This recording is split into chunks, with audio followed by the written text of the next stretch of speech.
नोएडा के bike boat घोटाले में ईडी की बड़ी कार्रवाई हुई है। बाइक बोट घोटाले के मास्टरमाइंड संजय भाटी पर शिकंजा कसा गया है। संजय भाटी और कंपनी की 104 करोड़ की संपत्ति को सीज किया गया। नोएडा, गाजियाबाद, बुलंदशहर, कानपुर, इंदौर की 19 संपत्ति सीज हुई हैं। 7 अन्य लोगों के नाम खरीदी गई संपत्ति को भी सीज किया गया है। ईडी ने संजय भाटी के 22 बैंक खातों को भी सीज किया है। नोएडा कोऑपरेटिव बैंक से बड़े पैमाने पर पकड़ी गई धांधली। 101.45 करोड़ के मकान, फ्लैट और बैंक में जमा 2.28 करोड़ सीज हुआ है। 12 जगह पर छापेमारी कर ईडी ने जुटाए बेनामी संपत्ति के दस्तावेज। बैंक कर्मचारियों की मिलीभगत से मनी लॉन्ड्रिंग का खुला खेल खेला।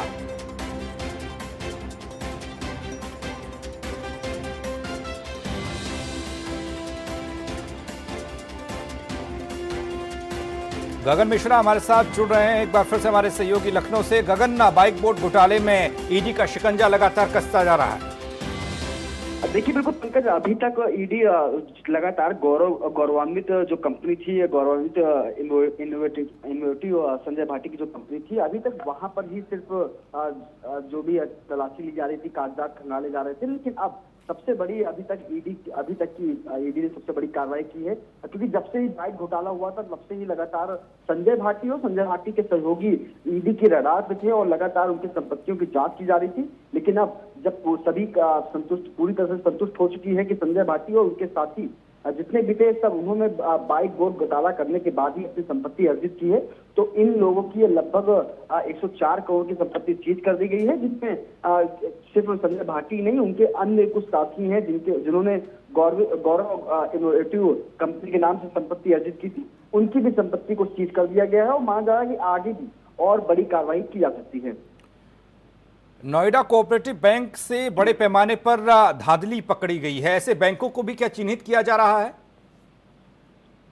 देखिए बिल्कुल, जब से ये पूरा बोट बाइक घोटाला हुआ था उसके बाद से ही ईडी लगातार संजय भाटी और संजय भाटी कुछ साथियों को और साथ ही साथ जो इनकी गर्वित इनोवेटिव कंपनी थी उसको कौन कौन सहयोग कर रहा था, कौन कौन सी बैंक इनको लोन दे रही थी फर्जी कागजातों पर, उन तमाम चीजों पे लगातार ईडी नजर गड़ाए हुई थी। लेकिन अब जब सामने आया है कि नोएडा कोऑपरेटिव बैंक में काफी ऐसे लोन संजय भाटी और संजय भाटी की कंपनी को दिए गए थे जो फर्जी दस्तावेज लगाए गए थे, जिनपे उस पर अब नकेल कसी जा रही है। माना जा रहा है कि आने वाले दिनों में कई अन्य बैंक के घोटाले सामने आ सकते हैं जिन्होंने फर्जी दस्तावेज के आधार पर संजय भाटी के साथियों को और साथ ही साथ जो गर्वित इनोवेटिव कंपनी है इसको लोन दिया था, और क्योंकि लोन वापस ना करना पड़े इसी के लिए इन्होंने सभी फर्जी दस्तावेज लगाए थे बैंकों में। तो बैंक के जो कर्मी हैं उनकी संलिप्तता, संजय भाटी की संलिप्तता और संजय भाटी के जो साथी थे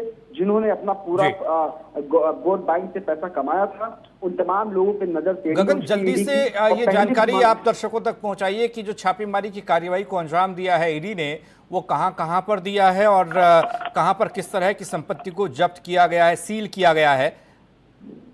देखिए बिल्कुल पंकज, ये अगर हम बात करें तो मेरठ हो गया, नोएडा हो गया, गाजियाबाद हो गया, बुलंदशहर हो गया, कानपुर हो गया, इन तमाम जगह सुंदर भाटी और उनके साथियों ने अपनी अपनी संपत्तियां अर्जित की थी।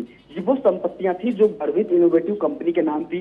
गर्वित इनोवेटिव कंपनी वो है जिसने लोगों को ये झांसा दिया था कि आप लोग पैसा इन्वेस्ट करिए, आपको एक बाइक मिलेगी जिससे आप अपना व्यापार शुरू कर सकते हैं। जो कुछ ऐसे लोग थे जो मिडिल क्लास के लोग थे, उनको उन्होंने बिल्कुल भरोसा किया था। गगन, भरोसा किया था और उस भरोसे को तार तार कर दिया संजय भाटी जैसे लोगों ने। बहुत बहुत शुक्रिया इस जानकारी के लिए। आप नजर बनाए रखिएगा, फिर आपके पास हम अपडेट के लिए आएंगे।